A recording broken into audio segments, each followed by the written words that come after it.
Fique agora com Lições Fraternais com Daniel Segredo, mais um programa da Rádio e TV Fraternal. Olá, amigos e amigas da TV Fraternal, muito bem-vindos a mais um capítulo do Lições Fraternais. Hoje estamos indo para o capítulo 8 da Religião dos Espíritos, que é o livro que estamos lendo. Para você que nos acompanha, se você não tiver o livro, aqui debaixo do vídeo tem a descrição do texto que eu leio aqui e que você pode acompanhar comigo. Tá certo? Então, o capítulo 8 de hoje vai dizer cadinho. Vamos ver o que esse capítulo quer nos dizer hoje? Muitas vezes, na Terra, na posição de cultores é o mesmo que cultivadores, tá? Na posição de cultores da delinquência, conseguimos escapar das sentinelas da punição. Faltas não previstas na legislação terrestre, como sejam certos atos de crueldade e muitos crimes da ingratidão, muros adentro de nossa vida particular, quase sempre acarretam a queda e a perturbação, a enfermidade e a morte de criaturas que a divina bondade nos põe no caminho. De outra feita, quando positivamente enoados, ou seja, cheio de nódulos, cheio de manchas, enodoados com o ferrete da culpa, conseguimos aligeirar, dispensar, aligeirar nossas penas ou dela nos exonerar, subornando consciências dolosas no recinto dos tribunais. Todavia, a reta justiça nos espera, infalível e além da morte, ainda mesmo quando tenhamos legado ao mundo vastas parcelas de cultura e benemerência, eis que as marcas de ignomínia se nos destacam do ser, então expostas à grande luz.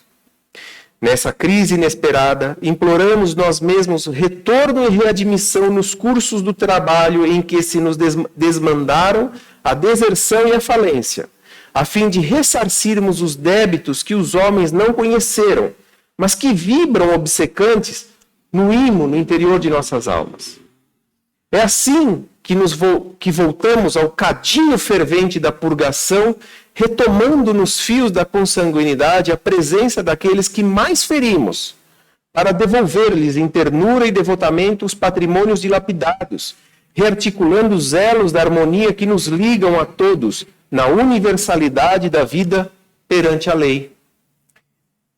Reverenciemos, desse modo, no lar humano, não apenas o templo de carinho em que se nos reabastecem as forças, no exercício do bem eterno, mas igualmente a rude escola da regeneração, em que retomamos o convívio dos velhos adversários que nós mesmos criamos, a ressurgirem na forma de aversões instintivas e desafetos ocultos, que nos constrangem cada hora a lição da renúncia e a mensagem do sacrifício. Por mais inquietante se nos figure a experiência no educandário doméstico, guardemos dentro dele extrema devoção ao dever, perdoando e ajudando, compreendendo e amparando sem descansar, pois somente aquele que se engrandeceu entre as quatro paredes da própria casa é que pode, em verdade, servir a obra de Deus no campo vasto do mundo. Então, cadinho. Olha só, esse texto aqui. O que é cadinho? Talvez muita gente sabe, mas a gente está aqui para aprender junto. Eu também não sabia o que era a palavra cadinho, e eu vim aprender aqui com esse texto. E o cadinho, ele é um recipiente utilizado para aquecer amostras a altas temperaturas. É onde ferve. Sabe, ele mesmo falou no texto aqui num trecho, o cadinho fervente, né? Acho que ele falou mais para o final do texto aqui, ele falou o cadinho... É assim que voltamos ao cadinho fervente da purgação. E o que ele está dizendo no texto aqui? Ele está dizendo que a gente vai e volta, e muitas idas e vindas, e com aqueles que nos relacionamos, com aqueles com que nos desentendemos, com aqueles que geramos um débito, nós voltamos. É isso que ele está falando. Voltamos por quê? É uma punição divina? É Deus nos punindo? Não. É para reparar. É para fazer de novo. É para fazer diferente. Mas no sentido de melhoria. No sentido de fazer melhor. Isso é ensinamento divino. É isso que ele está ensinando nessa lição. né? Nós temos as provas. É como o Divaldo nos ensina. Eu assisti uma palestra dele onde ele dizia assim: cometemos um erro, nós nos desculpamos, porque nós já entendemos que devemos perdoar, então perfeito. Mas ainda assim, não está perfeito só perdoar. Por quê? Porque nós temos que fazer diferente. Nós temos que fazer não mais o errado, nós temos que fazer o certo. Então, é nesse sentido a lei divina.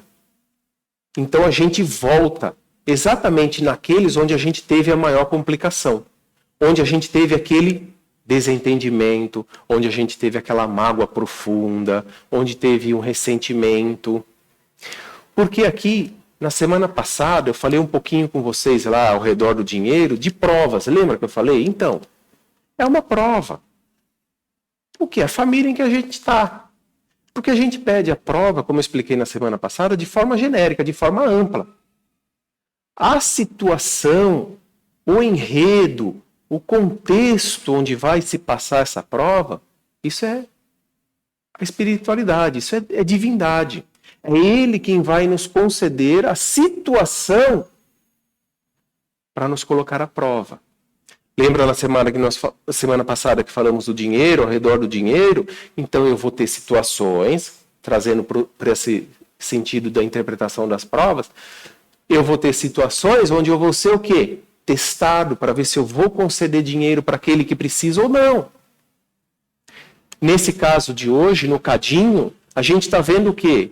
Eu vou voltar com aqueles onde eu tive algumas rusgas. E eles vão voltar em forma do quê? De família. Porque é o cadinho fervente que ele fala. É meu irmão, é minha mãe, é meu pai, é minha irmã, é minha avó. É junto. Sangue do mesmo sangue, como a gente diz, na matéria. Porque, na verdade, o espírito não precede do espírito. O espírito já existe. O corpo precede do corpo. O que isso quer dizer que o Evangelho nos ensina? Um corpo dá vida a outro corpo. Por isso a gente fala, filho de peixe, peixinho é. Mas agora, pensa comigo aqui. Quando a gente fala de espírito, filho de peixe, peixinho é? Acho que nem sempre, não é verdade? Acho que nem sempre. Para isso é importante a gente fazer o quê? A leitura do quê? Da questão 260 do Livro dos Espíritos. Ele vai nos falar o quê? Que é que está relacionado a esse tema do cadinho. Como pode o espírito desejar nascer entre gente de má vida? Essa é a pergunta que Allan Kardec fez para os espíritos. E qual foi a resposta dos espíritos? Forçoso é que seja posto num meio onde possa sofrer a prova que pediu. Olha aí, como estava explicando agora. A prova que ele pediu, de forma genérica, de forma ampla, então ele vai ser colocado naquela família, como ele diz aqui no exemplo, na questão, gente de má vida. E ele continua na resposta. Pois bem, é necessário que haja analogia, ou seja, sincronismo. Para lutar contra o instinto do roubo, preciso é que se ache em contato com gente dada à prática de roubar. Olha só, como que eu vou ser testado? Como que vai ser a minha tentação? Se em vida passada eu fui um criminoso, vamos levar o exemplo aqui que ele está dando aqui de gente de má vida, e ele colocou aqui no caso de roubo. Então, em vidas passadas, eu roubava. Só que quando eu voltei para a pátria espiritual e me arrependi do que fiz, eu pedi o quê? Uma prova. Eu pedi o quê? Uma segunda chance para eu não mais roubar. E como que vai ser feito isso? Então, no caso da questão, ele deu o exemplo do quê? Foi colocado numa família de má vida. Uma família de criminosos. Olha a tentação a todo momento. Eu estou sendo testado a todo momento. Se eles cometem o crime, o problema é deles. Quem está em teste sou eu. Se eles não pediram a prova dessa tentação, o remorso deles vai ser futuro. Mas o meu, talvez, é agora. Talvez não. É agora a condição de eu fazer diferente.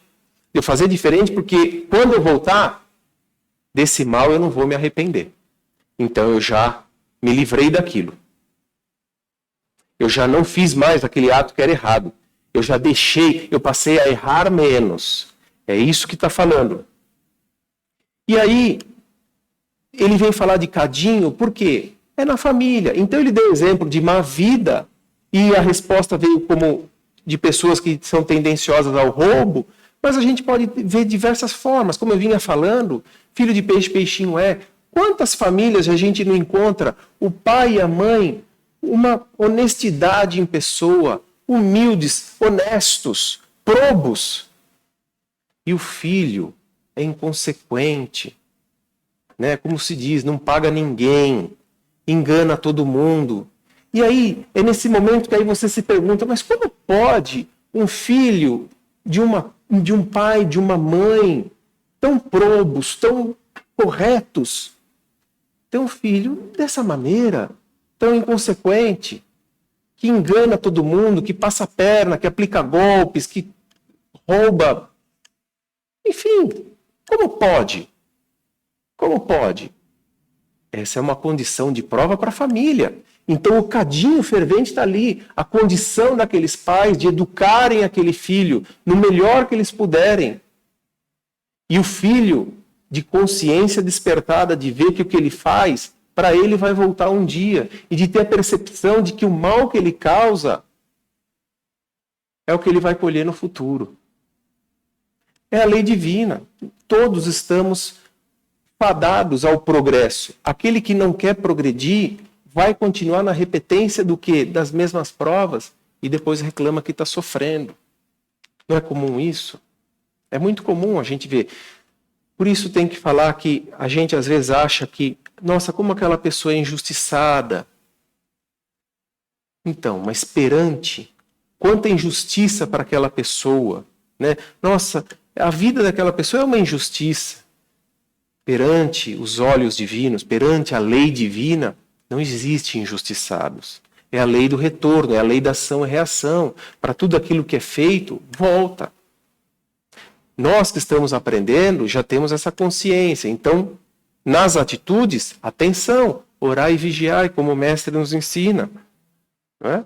Então, é aí que a gente vê quando destoa esse comportamento. E o Evangelho vai nos ensinar através do quê? Da parentela corporal e da parentela espiritual. Formamos uma família aqui, unimos-nos nesse cadinho fervente, para quê? Para nos testar, para nos provar, para nos aprimorarmos. Esse é o entendimento. Então, filho de peixe, peixinho muitas vezes é só na aparência, porque o corpo precede do corpo, mas o espírito não precede do espírito. O espírito vem vindo a muitas vidas, a muitas existências, para ser lapidado no caminho do progresso. E aí? Como está o seu cadinho fervente? Não tem aquelas pessoas que você tem certa desavença? Pense melhor. É ali na família que a gente vai exercer a tolerância, a paciência, todas aquelas lições que o mestre nos passa. Para quê? Para nos aprimorarmos, para ir nos lapidando.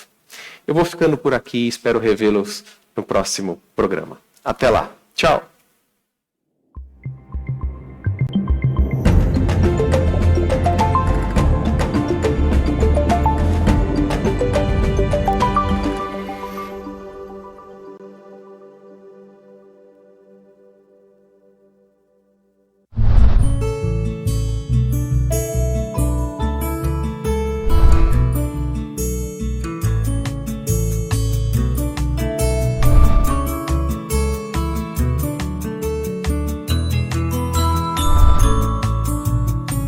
Você assistiu Lições Fraternais com Daniel Segredo, mais um programa da Rádio e TV Fraternal, sempre em sintonia com você.